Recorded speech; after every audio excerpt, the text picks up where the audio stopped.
Right, muri yeZimbabwe ndadzoka zvekare. Paita nyaya panapa. Uyai panapa tionesane vakomanaka. Kana wapedza chizobata nguva ipana kuzvinhu zvakadai so izvi. Nyaya iri kubuda panapa. Pari kunzi His Excellency President and Commander in Chief commissioned 54 Ford Rangers vehicles to the Zimbabwe Defence Forces for operational use. These vehicles will enable the defense forces to efficiently and effectively execute their duties, aligning with the country's vision 2030 goals. Aligning with 2030 goals.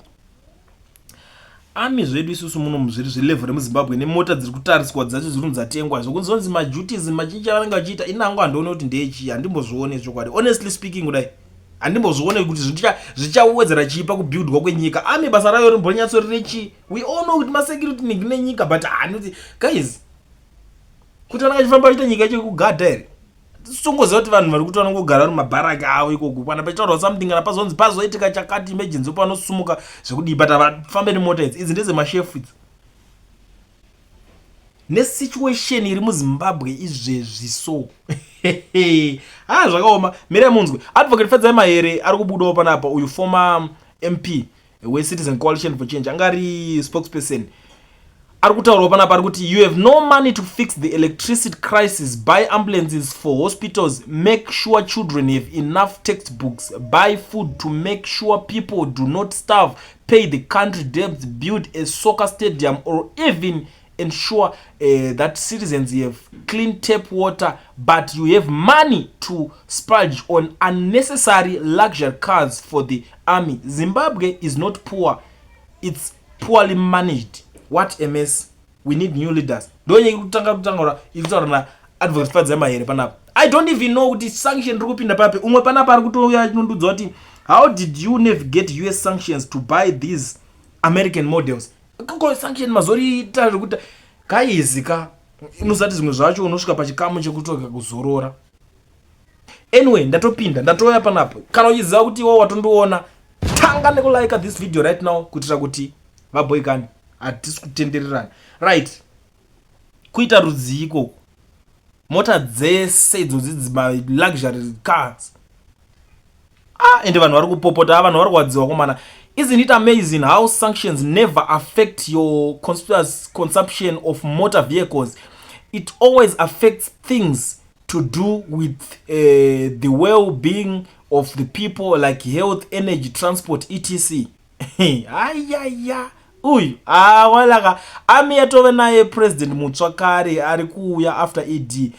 No amount of bribery will change that. Vanhu ivava vakama1 akomanaka aiwana vanga vasadaro matengerwa aita mota yaka kani nandivhundutse ndedzechiko Army chiromboti batozibatira ona hatisi kuramba pane zvimwe zvinhu zvisingadi kuprioritizwa kuti vanhu Army magara hamuna modere vanhu vacho mashefu mukutofamba nedzimwe kudhara saka chichadzonetsa kuti mumbonzi vakontinyewo neidzodzo. What's wrong with that? Zvaipa papi kuti vambokontinya neidzodzo chetewo kungoti waraiti Army chimborova idzodzo dzamunadzo mota idzodzo paipa papi ipapo chichanetsa ipapo kuti zvidaro.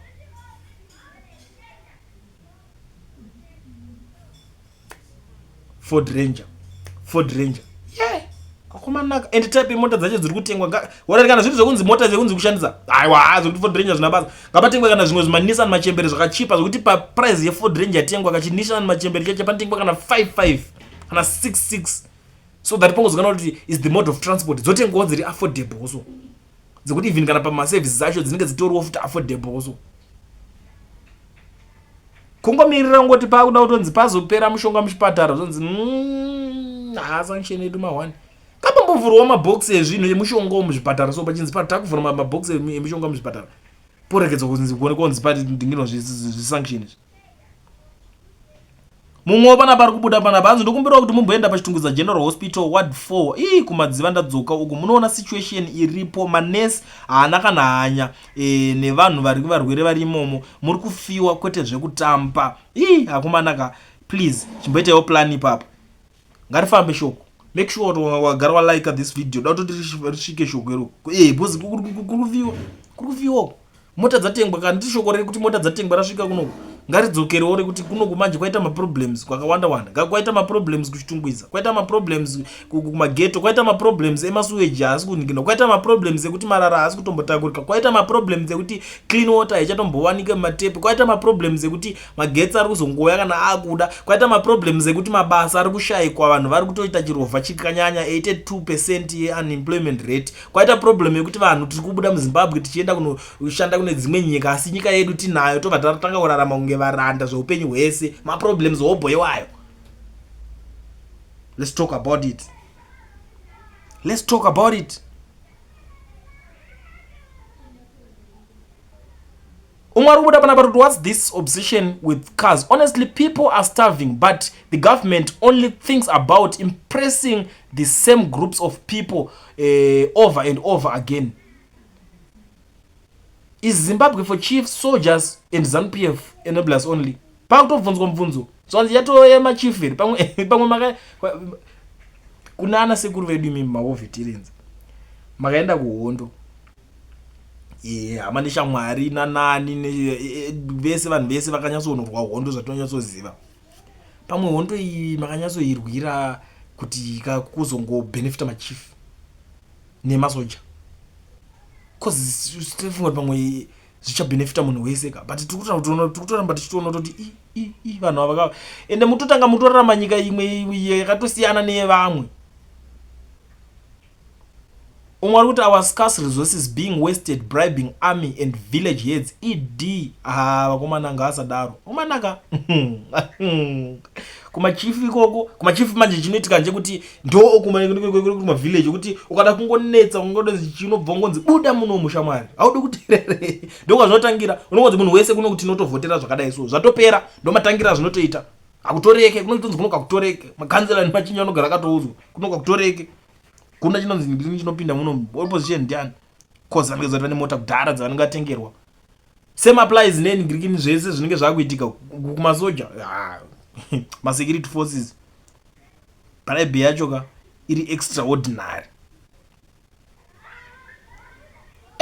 Amwari kuti inini zvangu ndichafara the day the headline will be the president to hand over 100 box new hospital beds and blankets or unveil a new maternity ward, then I will rejoice. As it stands, hurumende haina kana basa nevanhu, only for its gains.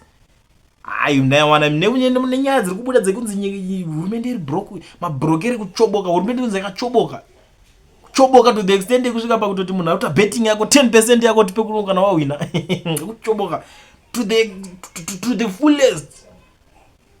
Pakuchoboka pa that extent ipapo papatonzi vanhu mimi zvese zvamukuningira pakutongotengerwa mota akadaro. This is unacceptable. Izvi zvatadza kutambirika hama dzadiwa, atidi kunyeberana. Alright, saka US sanctions allow us to buy Ford Rangers for my big wings from USA but not beneficial. This for general populace. Balance me niki timbotibatsiraiwo akutobvunzwa mubvunzo iri kubvunzwa panapa. Sanctions can stop out government from spending on luxury cars, especially for the motorcade, yet they stop hospitals from having enough equipment. How is that possible?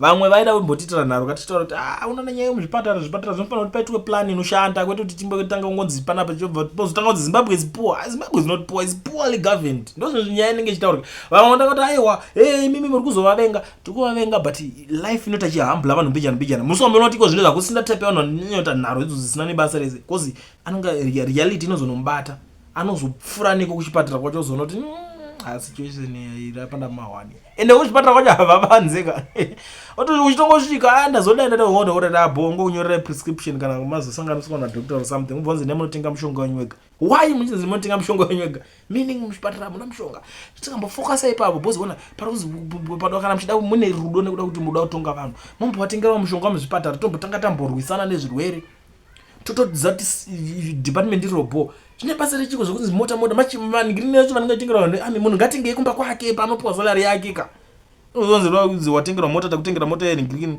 chii chakadaro ichocho akumanaka bona zvozvinzura vanhu pano hanzi masanctions acho anongoshanda pakutenga mishonga anzi anongotoshanda pakungotenga mota asi haashande pakutenga ma-x-ray aringoshanda pakutenga mushonga yemuzvipatara nema x-ray nenanigirigini, but pakuzotenga mota apa haasi kushanda, sanction harisi kusvika ikoko. Varume ava vakava matongero acho ari legendary. Unosvika pakuningirikina komana. Buzisi chatoda kunzwisa nje kuti army yacho iyoyo chairi kuzotinyazotibatsira everyday chazviri kutiwedzera chii patipa mota mashefu acho ne pati mukuzotiwedzerawo papi mukuzotibatsirawo senyika isusu kuti ngozi panongozi mashefu matengerwa mota mazive mashefu ekuami anainayo mana boy ime mambodi kana kuzvinzwa mazishefu acho tozviziva but ungationesani iwo kosa mwacho pamwe mari pamwe mune munazo kuti makarwara munokwanisa kumhanya kuenda kuma private hospital but sunyika ingararama nema private kaine vanhu vayo vanhu vese zvipatara izvo zvakatongoisirwa everyone. Varume ava vane nharwa.